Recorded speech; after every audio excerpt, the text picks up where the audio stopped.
всех с Новым годом наступившим. И просто небольшое такое хочется сказать, что-то вдохновляющее. Хотя, честно, конечно, сильное настроение у меня, честно говоря, самой не особо сейчас такое вдохновленное. Ну, попробую просто немножко говорить об искусстве. Смотрела тут как-то мои старые влоги и поняла, что давно я не снимала просто влогов таких городских. И просто мои прогулки. Хочется сделать что-то такое в этом духе. Ну и одновременно поговорить, да, об искусстве, как всегда. Напомнить вообще, чем я могу быть вам полезна. Я сейчас провожу как уроки, да, онлайн по рисованию, по рисунку, по композиции. В том числе я провожу консультации для художников касательно вообще как развиваться, в том числе как поехать в арт-резиденцию. Могу сказать, что все равно, да, сейчас есть резиденции в России, есть резиденции за рубежом. Можно тоже, да, предлагать свои заявки. Ну, то, что хочется сказать, да, вот хочется упростить понимание современного искусства, но тем не менее без изучения просто истории искусства вам будет сложно сориентироваться, и вам всегда будет казаться, что это что-то непонятное, сложное, загадочное. И тема такая большая, я каждый раз начинаю что-то снимать, честно говоря, и потом я не выкладываю, потому что я понимаю, что я не знаю, как это все скомпоновать, потому что я, конечно, не искусствовед, мне просто хочется донести простыми словами какие-то определенные понятия, то, что я пытаюсь сделать на своих консультациях и на уроках,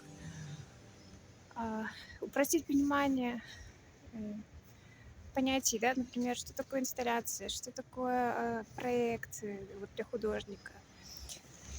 То есть, ну, в двух словах, да, вот вам не обязательно делать что-то сложное, да, если вы придумываете проект для арт-резиденции.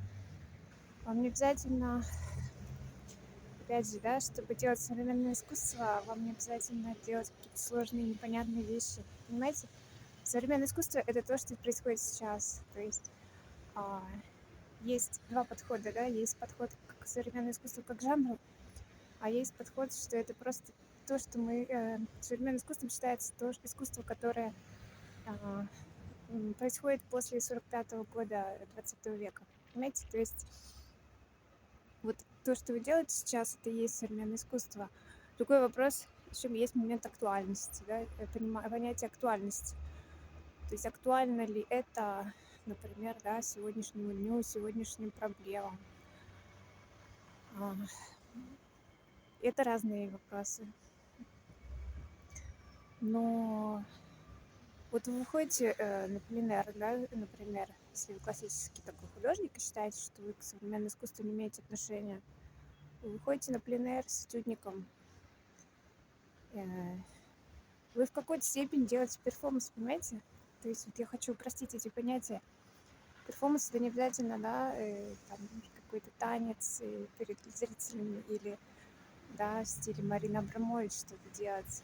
Просто надо знать, что, например, была такая Марина Абрамович, которая изобрела, ну не только она, да, но вот она его как бы развила, да, этот жанр. И ее просто нужно знать как классику, как музыканты должны знать, да, определенные имена. Вот вы выходите на пленэр с этюдником и рисуете. Люди подходят, да, и смотрят, что вы делаете. И вы рисуете это в городе, например. Это своего рода перформанс. И это своего рода site-specific project тоже, потому что вы рисуете, да, в определенном месте, не у себя дома. Вы производите что-то под влиянием вот этой окружающей среды, например, пейзаж. То есть вот это тоже можно воспринимать как вот, то есть это и есть тоже современное искусство, даже если вы работаете в супер классической технике. Что такое инсталляция? Инсталляция вообще, да, от слова, да, там, это можно от английского взять, там, от французского, это все латынь, да, инсталле, инсталлировать, да, что-то устанавливать в пространстве. По сути, если вы развешиваете картины в зале, это тоже инсталляция, просто такая, да, достаточно традиционная, скажем так, мы к ней уже привыкли. А если вы те же картины повесите, может быть, в середине зала, или вы их прикрепите на какие-нибудь там нитки, или вы еще что-то там подвесите, или прислоните их домиком, поставите карточным. Это тоже будет инсталляция уже. То есть, что я хочу сказать, вот шаг от вашего классического такого восприятия до чего-то более нового, более экспериментального, и он может быть очень небольшой, это может быть такой шажочек, но это может быть что-то тоже для вас интересное. То есть здесь хочется вдохновить, не бояться пробовать какие-то еще новые формы. И вот здесь мы возвращаемся к вопросу, что чтобы не бояться, и чтобы вам это было, чтобы у вас идеи эти пошли, да, то есть часто художники говорят, у меня нет идеи, я не знаю, что делать. Вот здесь нужно смотреть выставки, смотреть.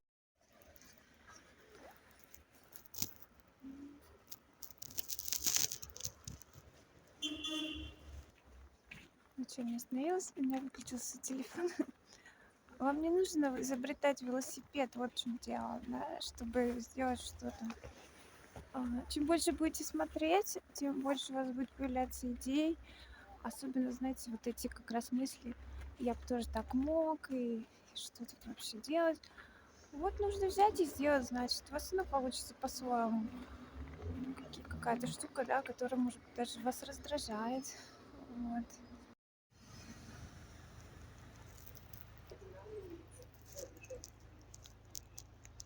В чем я остановилась? В общем, моя основная мысль, чтобы не затягивать, есть у меня такое, не отвлекаться. Моя основная мысль приучить себя к тому, что идеи, да, они не приходят, когда вы сели, взяли бумажечку, ручечку и сидите такие за столом и думаете, все, сейчас должна ко мне прийти идея. Идея проекта, идея, там, не знаю, картины, идея скульптуры. Ну, так не бывает. К сожалению, это в школе так приучили. Я помню, что меня ужасно бесило. Ну, у меня не получалось, знаете, как сочинение писать. Сначала план написать, а потом написать сочинение. Я всегда писала сочинение, потом делала план под него.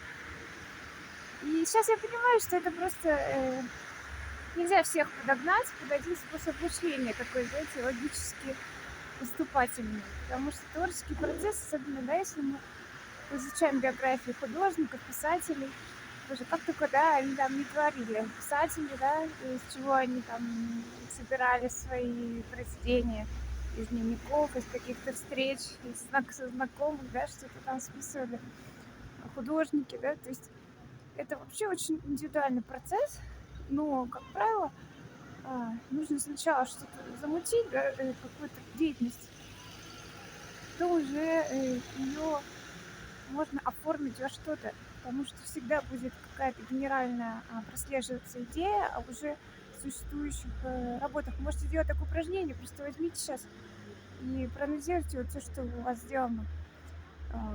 Есть даже такое еще упражнение, это Джуди Кевин, кстати, дает тоже в своей книжке. В «Золотой жиле» она, по-моему, это дает. Проанализировать, например, там 5 ваших любимых книг, 5 любимых фильмов. Вы увидите, я для себя много тоже обнаружила в этом упражнении, то есть вы поймете вообще, что вас интересует, если вам еще это не ясно. А когда вы будете понимать, что вас интересует, вам будет легче с этим работать, и легче об этом говорить, и легче развивать свою работу, и легче создавать дальнейшие проекты. Это может тоже меняться на протяжении жизни. Сегодня вам интересна эта тема. Через 5 лет будет, может быть, интересна совсем другая тема. В общем, основная мысль, не бойтесь пробовать, не бойтесь новых форм, не бойтесь сделать что-то не так, как раньше. Наоборот, надо все-таки пробовать, да, новые формы, новые медиа. Испытайте это, да, особенно вот классическим художникам, да, у нас очень много молодых художников, которые как-то сразу, да, заканчивают там, например, Академию художеств и сразу себя помещают вот в эту ячейку какой-то классической живописи. Ну, вы можете тоже делать разные вещи, вам не запрещено, и никому не запрещено, то есть не нужно себя сажать в какую-то очень такую узкую специальность, это немножко не та сфера такой узкой специализации, особенно если вам хочется чего-то большего. Я встречала таких людей, которые хотели чего-то большего, но не знали как. Начните с малого, да, все время рисуйте, сделайте фотографии какие-то, нарисуйте потом что-то с фотографией, не знаю, да, все время фотографируйте, порисуйте, сделайте видео, да, сделайте видео вашей работы, просто вот снимите вашу работу, сделайте из этого видео и так далее. А опять же, чтобы вот попробовать побольше, да, таких методов, нужно побольше насматривать, нужно смотреть, что делают сегодня люди, да, что делают европейские, например, художники. И иногда это настолько простые вещи, что как я до этого не додумалась, да, и это даст вам тоже вдохновение, идеи и желание, да, что-то делать дальше.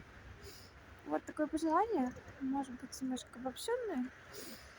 Вот, пишите, задавайте вопросы, буду рада ответить.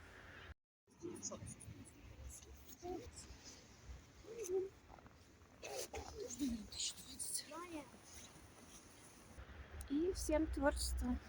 Пока.